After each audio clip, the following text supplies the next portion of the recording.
Good morning guys, at happy Sunday everyone. Ayan, bumili ako ng saging na, anong tawag saging natin dito sa Pilipinas.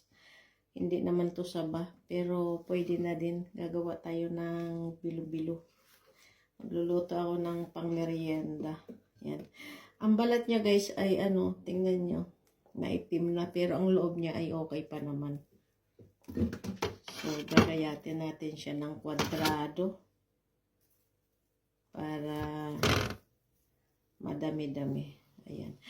Ang kilo pala nito guys ay 3 euro. So, 2 piraso lang binili ko para tipid-tipid din pag may time. Joke lang. Tsaka bumili din ako guys ng ng gabi.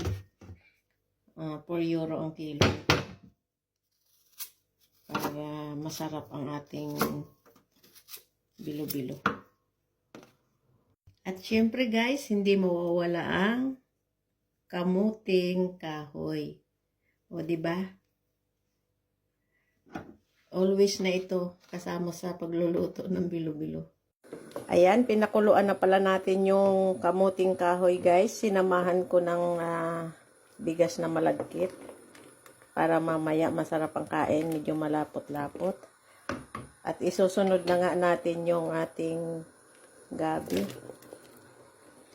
So ako pala guys, una kong ginagawa ay tubig muna at pinapalambot ko ng kaunti sa tubig bago ko ilalagay yung gata.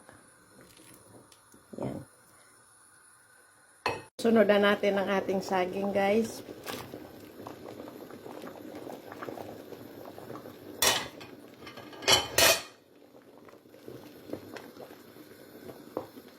Sago, bigay ng kapitbahay. Thank you, Tita Agring.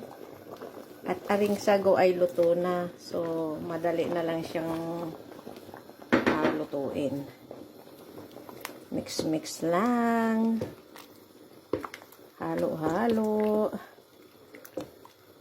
Bago mamaya ang huli ay gata.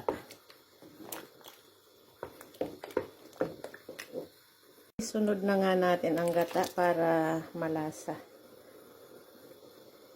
At ang panghuli nating ilalagay guys ay ang ating paboritong ubi condense. Yan, luto ng ating bilo-bilo guys. Masarap ito.